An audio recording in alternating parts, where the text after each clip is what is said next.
Welcome to A edu और ए edu के हमारे इस यूट्यूब चैनल में आप सभी का स्वागत है। तो इंडियन ज्योग्राफी के अंतर्गत हम लोग एक इम्पॉर्टेंट टॉपिक जहां से एग्ज़ाम में हर एक एग्ज़ाम में एक प्रश्न तो बनते हैं जिसका नाम है सेंसस ऑफ इंडिया। तो भारत की जनगणना 2011 की चर्चा करेंगे।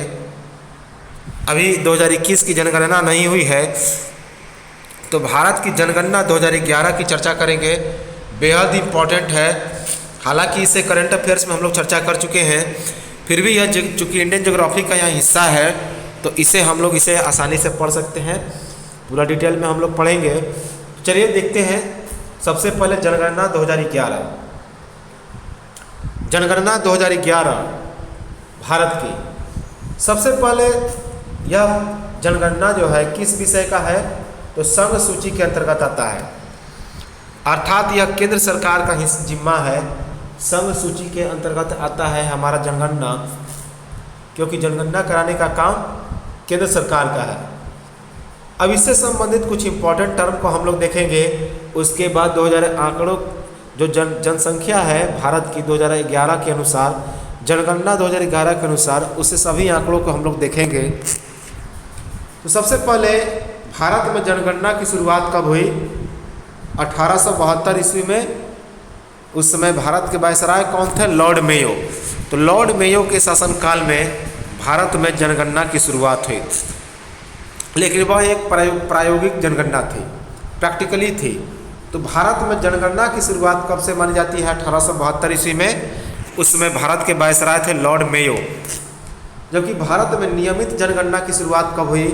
1881 ईस्वी में, लॉर्ड रिपन के शासनकाल में। तो जब भारत के वायसराय थे लॉर्ड रिपन, तो लॉर्ड रिपन के शासनकाल में 1881 ईस्वी में भारत में नियमित जनगणना की शुरुआत हुई। विश्व में सबसे पहले जनगणना कहाँ पे किया गया? तो 1749 ईस्वी में स्वीडन में। तो विश्व में सबसे पहले जनगणना कहाँ पे किया गया? 1749 ईस्वी में स्वीडन में। याद रखेंगे, स्वीडन में। जनगणना संबंधी कार्यों का जिम्मा किसके पास रहता है? तो जनगणना संगठन के पास। तो जनगणना संबंधी कार्यों का जिम्मा कौन करता है? जनगणना संगठन करता है। इसका जो उच्च अधिकारी होता है वह भारत का महापंजीयक एवं जनगणना आयुक्त होता है। तो भारत का महापंजीयक एवं जनगणना आयुक्त यह जनगणना संगठन का उच्च अधिकारी होता है, जो जनगणना संबंधी सभी कार्यों का देखरेख करता है। सभी कार्यों का जिम्मा उसी के पास होता है। और वर्तमान में कौन है? तो वर्तमान में पीसी चंद्रमौली। हालांकि पीसी चंद्रमौली अब बदल चुके हैं। पीसी चंद्रमौली अब क्या हो चुके हैं? तो बदल चुके हैं। ये पहले थे। 2011 में 15वीं जनगणना और स्वतंत्र भारत की 7वीं जनगणना। तो वर्ष 2011 में कौन सी जनगणना बनाई गई? 15वीं। और यह स्वतंत्र भारत की 7वीं जनगणना थी।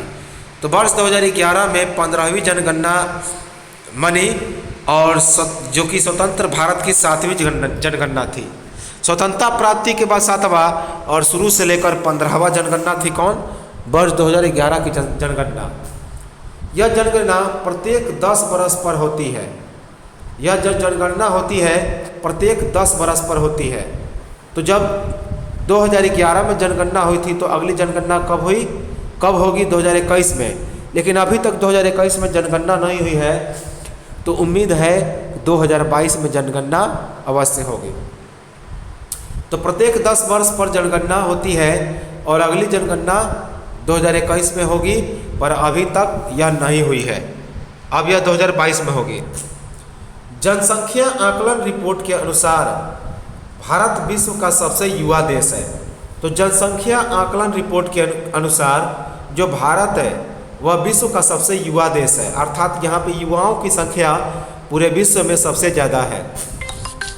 तो जनसंख्या आकलन के रिपोर्ट के अनुसार भारत विश्व का सबसे युवा देश है। याद रखेंगे। अब है कि 1921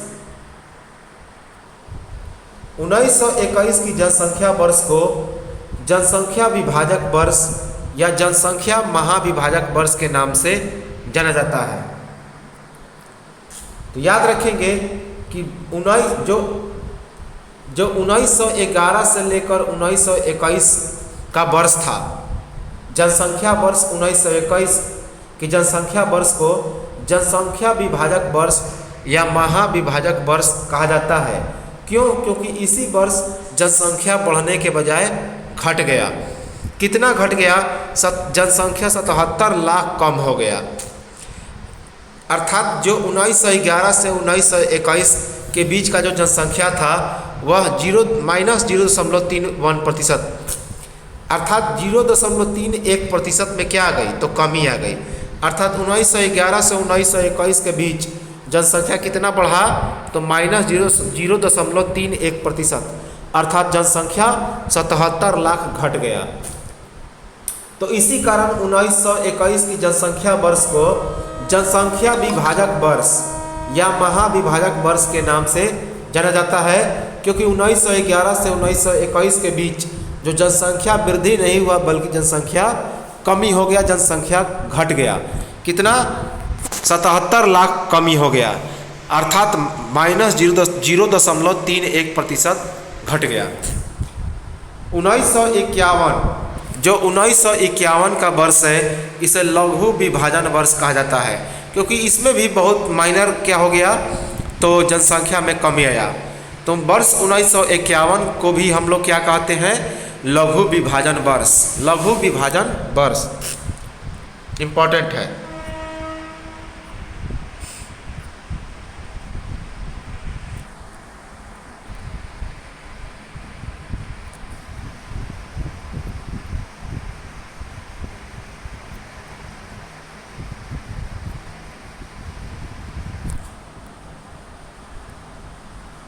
अब है कि भारतीय संविधान की धारा 246 के अनुसार देश की जनगणना कराने का दायित्व किसके पास है?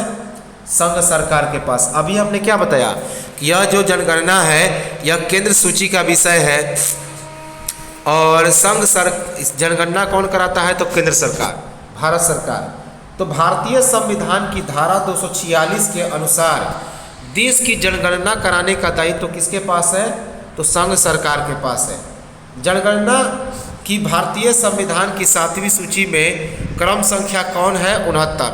यह जो जनगणना है भारतीय संविधान की 7वीं अनुसूची में क्रम संख्या 69 पर है। तो जनगणना जो है भारतीय संविधान की 7वीं अनुसूची में क्रम संख्या 69 पर है।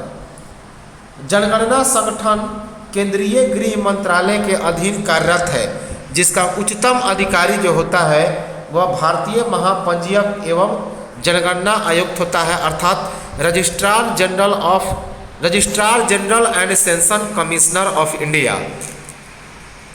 तो जनगणना संगठन केंद्रीय गृह मंत्रालय के अधीन कार्यरत है, जिसका उच्च अधिकारी भारतीय महापंजीयक एवं जनगणना आयुक्त होता है, registrar general and census commissioner of India होता है। आज़ादी के बाद जितने सारे जो जनगणना हुए वे कौन से अधिनियम के तहत हुए? अधिनियम 1948 के तहत। तो आज़ादी के बाद सभी जनगणना अधिनियम 1948 के तहत हुए, इंपॉर्टेंट है। वर्तमान में मुख्य जनगणना आयुक्त कौन है? विवेक जोशी हैं। इसके पहले डॉक्टर सी चंद्रमौली थे। तो वर्तमान में मुख्य जनगणना आयुक्त कौन है? विवेक जोशी हैं। इनके पहले कौन थे? डॉक्टर सी चंद्रमौली थे, याद रखेंगे, इंपॉर्टेंट है। तो वर्तमान में मुख्य जनगणना आयुक्त है विवेक जोशी और इनके पहले थे डॉक्टर सी चंद्रमौली। जनगणना 2011 की शुरुआत कब हुई? 1 अप्रैल 2010 से। तो जनगणना 2011 की शुरुआत 1 अप्रैल 2010 से हुई। जाति आधारित जनगणना की पहली बार स्वीकृति कब मिली? सितंबर 2010 में, और 1931 के बाद पहली बार इसको लागू किया गया। तो जाति आधारित जनगणना की पहली बार स्वीकृति कब मिली? सितंबर 2010 में, और 1931 ईस्वी के बाद पहली बार यह जाति आधारित जनगणना कराया गया। जाति आधारित जनगणना पहली बार कब संपन्न किया गया? जून 2011 से सितंबर 2011 के बीच। तो जाति आधारित जनगणना पहली बार कब संपन्न कराया गया? जून 2011 से लेकर सितंबर 2011 के बीच।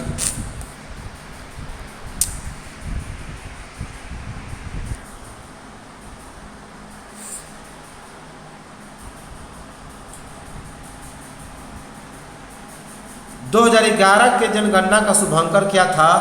तो उसका प्रगणक शिक्षिका। 2011 के जनगणना का जो शुभांकर था वह था प्रगणक शिक्षिका। जनगणना 2011 का आदर्श वाक्य क्या था?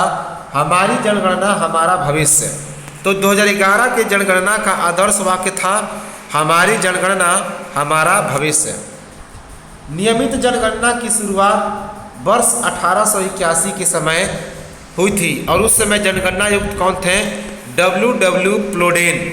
तो नियमित जनगणना की शुरुआत कब हुई थी? लॉर्ड रिपन के शासनकाल में 1881 ईस्वी में, और उस समय भारत के जनगणना आयुक्त थे W प्लोडेन। स्वतंत्र भारत की पहली जनगणना कब हुई? 1951 ईस्वी में। इस समय जनगणना आयुक्त थे R.A. गोपाल स्वामी, जो 1949 से लेकर 1953 ईस्वी तक भारत के जनगणना आयुक्त थे। तो स्वतंत्र भारत के पहले जनगणना आयुक्त स्वतंत्र भारत का पहला जनगणना कब हुआ? 1951 में। स्वतंत्र भारत का पहला जनगणना 1951 में हुआ और उस समय जनगणना आयुक्त कौन थे? तो R.A. गोपाल स्वामी। R.A. गोपाल स्वामी।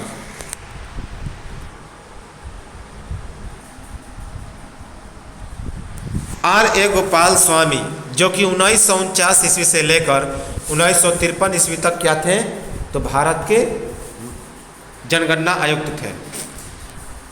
भारत में दशकीय जनगणना की शुरुआत 1790 ईस्वी से अमेरिका में शुरुआत हुई, अर्थात प्रत्येक 10 वर्ष पर यह जनगणना होता है। तो इसकी शुरुआत कहाँ से हुई थी? 1790 ईस्वी में अमेरिका में। 1790 ईस्वी से अमेरिका में इसकी शुरुआत हुई।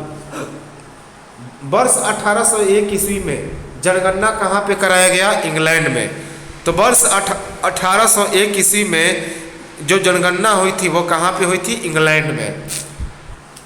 जनगणना 2011 के तहत पहली बार सभी देशों के नागरिकों के कुल 15 विवरण दर्ज कराने के अतिरिक्त 15 वर्ष एवं उससे ऊपर के वयस्क नागरिकों के लिए बायोमेट्रिक्स आंकड़े एकत्र किए गए, जिसका नाम था राष्ट्रीय जनसंख्या register, national population register NPR।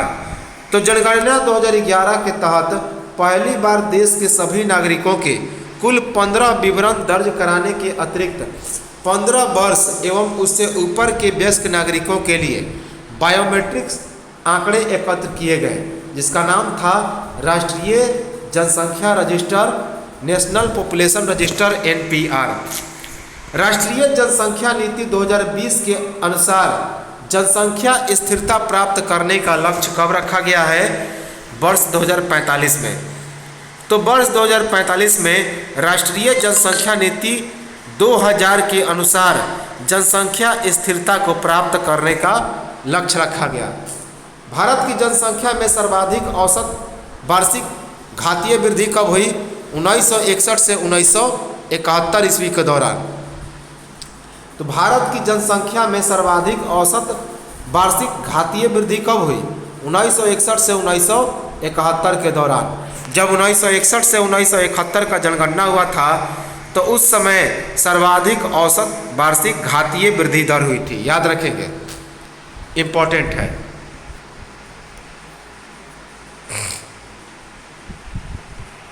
अब हम लोग देखते हैं आंकड़ों के बारे में।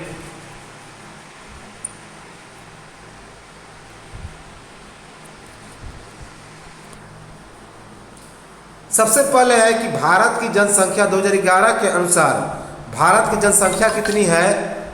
तो जनगणना 2011 के अनुसार भारत की जनसंख्या 121 करोड़ है। 121 करोड़। अगर बात की जाए अर्थात 1 अरब 21 करोड़, 1 अरब 21 करोड़।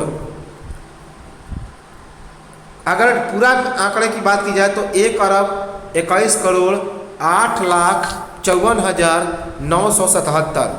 तो 1,21,08,54,977। इसे ऐसे याद कर सकते हैं, 1,21,08,54,977, 1,21,08,54,977। जिस तरह से मोबाइल के जो डाटा हम लोग मोबाइल नंबर याद करते हैं तो वैसे याद कर सकते हैं, 1,21,08,54,977 ऐसे भी याद कर सकते हैं। भारत की जनसंख्या विश्व की कुल जनसंख्या का कितना प्रतिशत है? 17.5%। तो भारत की जनसंख्या विश्व की कुल जनसंख्या का 17.5% है, याद रखेंगे। पुरुष की बात की जाए तो पुरुष की जनसंख्या 62,32,70,258 है। तो 62,32,70,258 है, जो कुल जनसंख्या का 51.47% है। कुल जनसंख्या का 51.47% है पुरुष। अब अगर इस आंकड़े में से 1,21,08,54,977 में से इस पुरुष की जनसंख्या को माइनस करेंगे तो जो बचेंगे वो कौन होंगे? महिला। तो महिला की जनसंख्या कितनी होगी भारत में? 58,75,84,719। 58,75,84,719 जो कुल जनसंख्या का 48.53% है। 48.53%। सर्वाधिक दशकीय वृद्धि वाला राज्य कौन है? तो वह है मेघालय। अर्थात 10 वर्षों में सबसे ज़्यादा जो है जनसंख्या वृद्धि कहाँ पे हुई? मेघालय में 27.9%। तो सर्वाधिक दशकीय वृद्धि वाला राज्य है मेघालय। अर्थात 2001 से लेकर 2011 के अनुसार सर्वाधिक जनसंख्या में वृद्धि मेघालय में हुई 27.9%। 2001 से लेकर 2011 के बीच दशकीय वृद्धि कितनी हुई भारत में? तो 17.7%। तो वर्ष 2001 से लेकर 2011 के बीच भारत में दशकीय वृद्धि कितनी हुई? तो 17.7%। भारत में नगरीय जनसंख्या कितनी है? 31.2%। भारत में नगरीय जनसंख्या 31.2% है। ग्रामीण जनसंख्या कितनी हो गई? तो 68.8%। भारत में ग्रामीण जनसंख्या है 68.8%। भारत में सर्वाधिक ग्रामीण जनसंख्या वाला राज्य कौन है? तो हिमाचल प्रदेश, जहाँ पे 90% क्या है? तो ग्रामीण जनसंख्या है। तो सर्वाधिक ग्रामीण जनसंख्या वाला राज्य कौन है? हिमाचल प्रदेश है। 90% वहाँ पे क्या है? तो ग्रामीण लोग रहते हैं। सर्वाधिक नगरीय जनसंख्या वाला राज्य कौन है? गोवा है। सर्वाधिक नगरीय जनसंख्या वाला राज्य गोवा है, जहाँ पे 62%, कितना? 62% नगरीय जनसंख्या है। अर्थात नगरों में रहने वाली जनसंख्या 62% है, सबसे ज़्यादा गोवा में। सर्वाधिक जनसंख्या वाला राज्य कौन है? उत्तर प्रदेश 20 करोड़। तो भारत में सर्वाधिक जनसंख्या वाला राज्य है उत्तर प्रदेश 20 करोड़। दूसरे नंबर पर है महाराष्ट्र 11 करोड़। दूसरे नंबर पर है महाराष्ट्र 11 करोड़। भारत में न्यूनतम जनसंख्या वाला राज्य कौन है? सिक्किम। भारत में न्यूनतम जनसंख्या वाला राज्य है सिक्किम, जहाँ की जनसंख्या है महज 6 लाख। कितना है? 6 लाख। और दूसरे नंबर पर है मिजोरम। दूसरे नंबर पर कौन है? मिजोरम। न्यूनतम जनसंख्या के मामले में दूसरे नंबर पर है मिजोरम, जहाँ की जनसंख्या है महज 10 लाख। 10 लाख। सर्वाधिक जनसंख्या वाला केंद्र शासित प्रदेश कौन है? तो दिल्ली है, जहाँ की जनसंख्या है 1.67 करोड़। तो सर्वाधिक जनसंख्या वाला केंद्र शासित प्रदेश है दिल्ली, जहाँ की जनसंख्या है 1.67 करोड़। न्यूनतम जनसंख्या वाला केंद्र शासित प्रदेश है लक्षद्वीप। तो न्यूनतम जनसंख्या वाला केंद्र शासित प्रदेश है लक्षद्वीप, जहाँ की जनसंख्या है 64,000। तो न्यूनतम जनसंख्या वाला केंद्र शासित प्रदेश है लक्षद्वीप, जहाँ की जनसंख्या है 64,000। सर्वाधिक वृद्धि दर वाला राज्य कौन है? मेघालय है। तो प्रतिशतता के हिसाब से सर्वाधिक वृद्धि दर वाला राज्य कौन है? मेघालय है, जहाँ पे कितना जनसंख्या वृद्धि दर हुआ 27.9%, 27.9%। और दूसरे नंबर पर कौन है तो अरुणाचल प्रदेश, अरुणाचल प्रदेश 26%। कितना है 26%। न्यूनतम जनसंख्या वृद्धि दर वाला राज्य कौन है अर्थात प्रतिशत वाला, तो न्यूनतम जनसंख्या वृद्धि दर प्रतिशत वाला राज्य कौन है नागालैंड, नागालैंड -0.6%। अर्थात यहाँ पे जनसंख्या काफ़ी क्या हो गया कम हो गया, घट गया। तो न्यूनतम जनसंख्या प्रतिशतता के हिसाब से न्यूनतम जनसंख्या वृद्धि दर वाला राज्य कौन है तो सबसे नंबर 1 पे है नागालैंड। अर्थात यहाँ पे -0.6% जनसंख्या वृद्धि हुआ, अर्थात जनसंख्या क्या हो गया जो 0.6% घट गया। और दूसरे नंबर पर है केरल, दूसरे नंबर पर कौन है केरल 4.9%, 4.9% जनसंख्या क्या हो गया तो वृद्धि हुआ। सर्वाधिक जनसंख्या वृद्धि दर वाला केंद्र शासित प्रदेश कौन है तो दादर एवं नागर हवेली है, जहाँ पे 55.9% क्या हो गया तो 55.9% जनसंख्या में वृद्धि हुआ। तो सर्वाधिक जनसंख्या वृद्धि दर वाला केंद्र शासित प्रदेश कौन है तो दादर एवं नागर हवेली, जहाँ पे 55.9% क्या हो गया जनसंख्या में वृद्धि हुआ। न्यूनतम जनसंख्या वृद्धि दर वाला केंद्र शासित प्रदेश कौन है तो लक्षद्वीप है। तो न्यूनतम जनसंख्या वृद्धि दर वाला केंद्र शासित प्रदेश है लक्षद्वीप, जहाँ पे 6.3% क्या हो गया तो जनसंख्या वृद्धि हुआ। कितना 6.3%। सर्वाधिक जनसंख्या घनत्व वाला राज्य कौन है तो बिहार है, जहाँ पे जनसंख्या घनत्व है 1106। दूसरे नंबर पर है पश्चिम बंगाल 1028। जनसंख्या घनत्व का मतलब होता है प्रति 1000 किलोमीटर,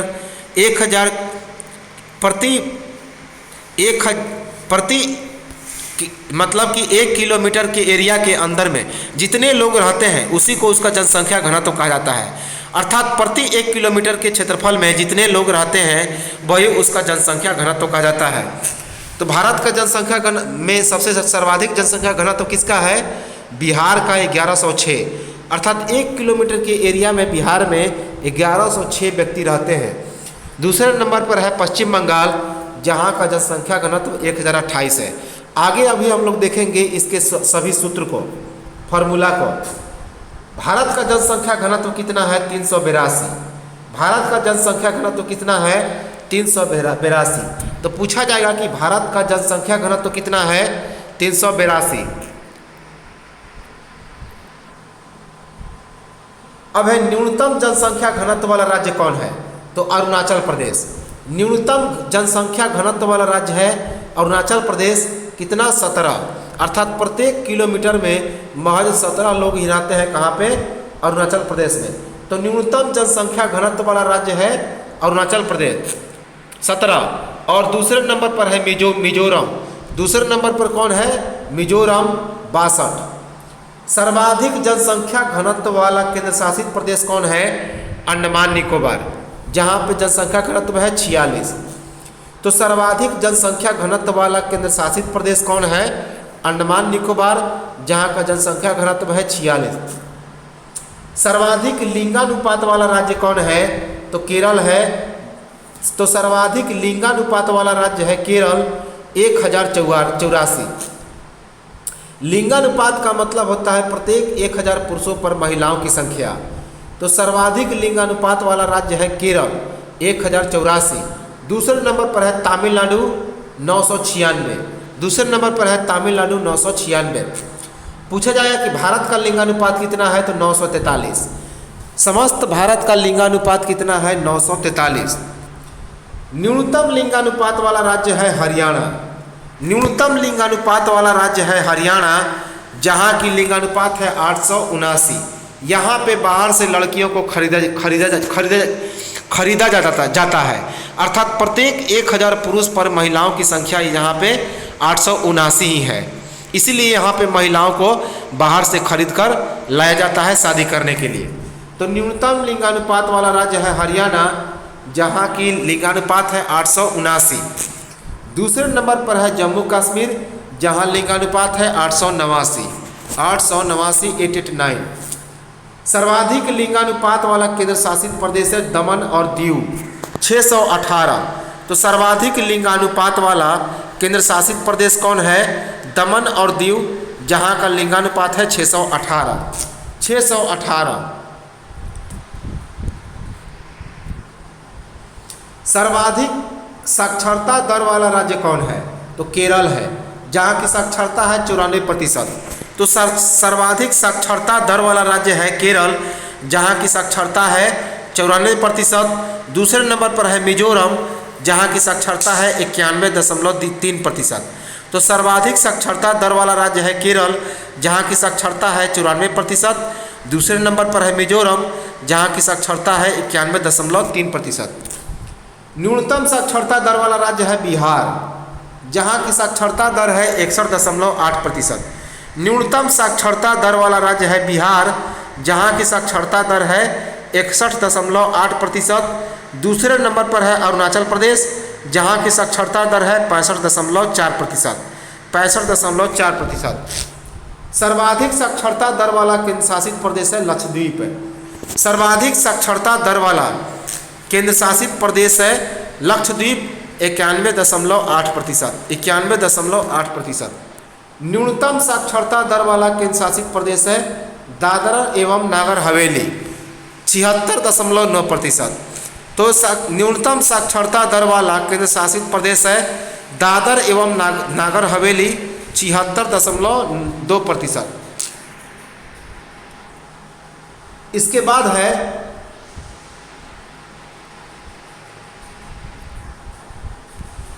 बाद है कि स्त्री और पुरुष साक्षरता में सबसे अधिक अंतर किस राज्य में है?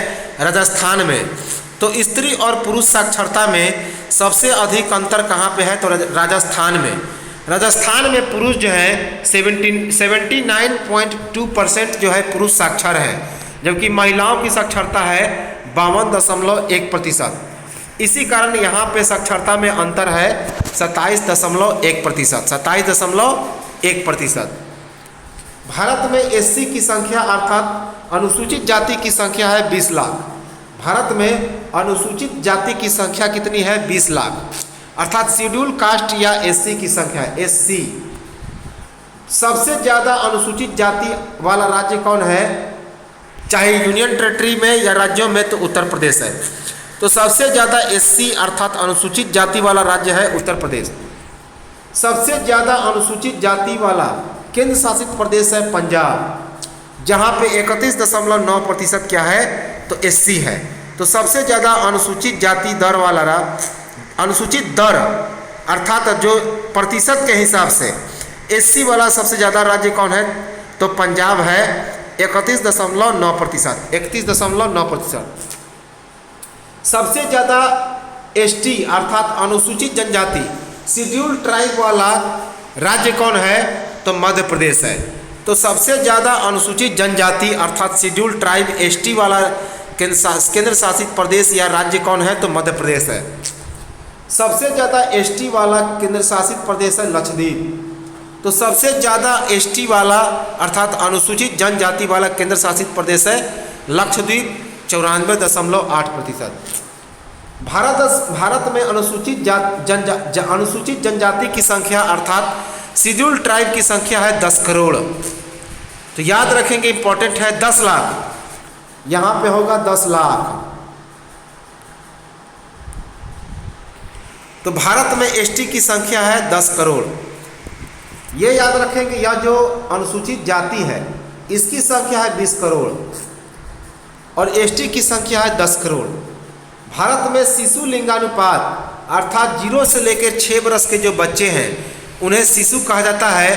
तो इनका लिंगानुपात कितना है? 918। अर्थात 0 से लेकर 6 वर्ष के बच्चे और 0 से लेकर 6 वर्ष की बच्चियां, उनके बीच का अंतर कितना है? तो लिंगानुपात है 918। अर्थात 0 से लेकर 6 वर्ष के 1000 बच्चों पर 0 से 6 वर्ष के कितनी बच्चियां हैं? 918। याद रखेंगे 918।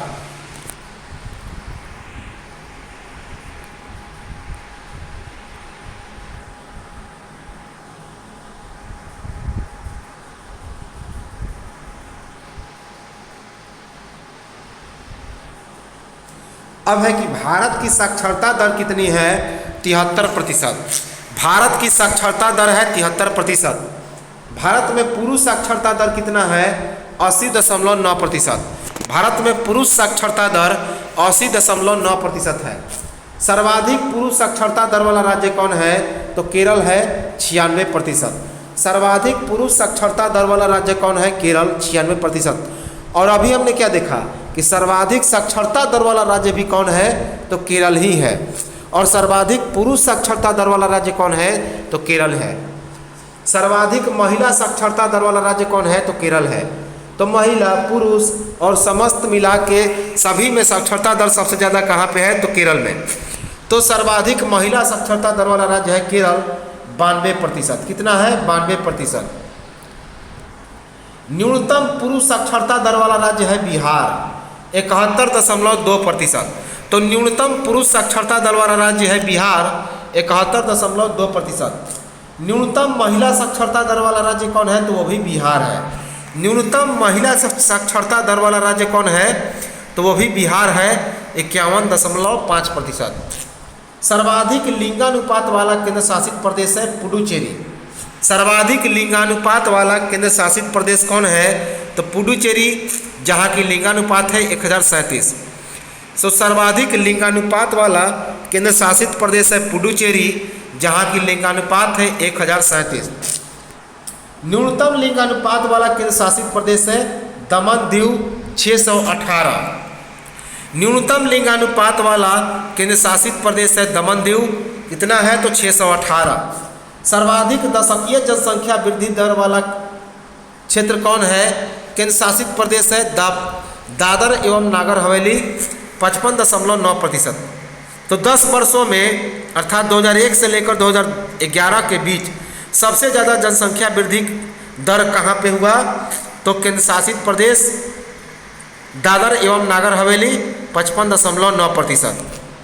तो सर्वाधिक दशकीय जनसंख्या वृद्धि दर वाला केंद्र शासित प्रदेश है दादर एवं नागर हवेली, 55.9%। न्यूनतम दशकीय जनसंख्या वृद्धि दर वाला केंद्र शासित प्रदेश है लक्षद्वीप, 6.3%। तो न्यूनतम दशकीय जनसंख्या वृद्धि दर वाला केंद्र शासित प्रदेश है लक्षद्वीप, 6.3%।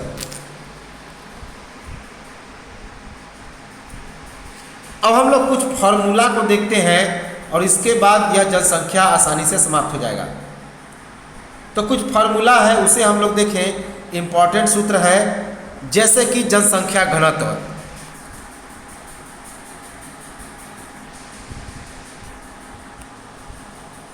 जैसे कि बात की जाए जनसंख्या घनत्व, डेंसिटी ऑफ पॉपुलेशन, तो कुल जनसंख्या बटा में कुल क्षेत्रफल। तो जनसंख्या घनत्व क्या होता है? तो प्रति वर्ग किलोमीटर में निर्वासित औसत जनसंख्या, अर्थात प्रति 1 किलोमीटर में जितने लोग रहते हैं, अभी हमने बताया, वही उसका जनसंख्या घनत्व डेंसिटी ऑफ पॉपुलेशन कहा जाता है। तो कुल जनसंख्या में से कुल क्षेत्रफल को से भाग दे देंगे तो वही जनसंख्या घनत्व निकल जाएगा। तो कुल जनसंख्या में से यदि कुल क्षेत्रफल से भाग देंगे तो जनसंख्या घनत्व निकल जाएगा। जैसे कि बिहार का जनसंख्या घनत्व निकालना है तो बिहार की कुल जनसंख्या में से बिहार के क्षेत्रफल से क्या कर देंगे? भाग दे देंगे तो निकल जाएगा। इसके बाद है सेक्स रेशियो, लिंगानुपात। तो सेक्स रेशियो अर्थात लिंगानुपात, प्रति 1000 पुरुषों की तुलना में स्त्रियों की संख्या को क्या बोलते हैं? तो लिंगानुपात कहते हैं। तो प्रति 1000 पुरुषों की तुलना में स्त्रियों की संख्या लिंगानुपात कहलाता है। स्त्रियों की संख्या को पुरुषों की संख्या से भाग देके 1000 से क्या कर देंगे? तो गुना कर देंगे तो हमारा लिंगानुपात निकल जाएगा। तो स्त्रियों की संख्या को पुरुषों की संख्या से भाग देके 1000 से क्या कर देंगे? गुना कर देंगे तो लिंगानुपात निकल जाएगा। इसके बाद है शिशु लिंगानुपात, child sex ratio, CSR, child sex ratio, शिशु लिंगानुपात। तो जनसंख्या में 0 से लेकर 6 वर्ष के आयु समूह में प्रति 1000 पुरुषों की तुलना में स्त्रियों की संख्या, अभी हमने बताया कि 0 से लेकर 6 वर्ष के आयु में जितने सारे 1000 के बच्चे हैं उसमें जितनी बच्चियां होती हैं उसी को हम लोग शिशु लिंगानुपात कहते हैं। तो 0 से लेकर जितनी 6 बरस तक जितनी बालिकाएं हैं और 0 से लेकर उनको किससे भाग दे देंगे, तो 0 से लेकर 6 बरस तक के जितने बच्चे हैं उससे भाग दे देंगे और उसके बाद 1000 से क्या कर देंगे, गुना कर देंगे। तो 0 से लेकर 6 बरस तक के बच्चियों की संख्या को यदि हम लोग 0 से लेकर 6 बरस तक के बच्चों की संख्या से भाग दे देते हैं और उसके बाद उसमें 1000 से गुना कर देते हैं तो शिशु लिंगानुपात निकल जाएगा। इसके बाद साक्षरता दर, साक्षरता दर लिटरेसी रेट। तो लिटरेसी रेट क्या है कि 7 बरस और उससे अधिक आयु वाली कुल जनसंख्या में जो साक्षरों का प्रतिशत होता है उसी को साक्षरता दर लिटरेसी रेट कहते हैं। तो 7 बरस और उससे अधिक आयु वाली जितनी सारी जनसंख्या है उसमें देखा जाता है कि कितने लोग साक्षर हैं, उसका प्रतिशत, वही साक्षरता दर लिटरेसी रेशियो कहा जाता है। साक्षरों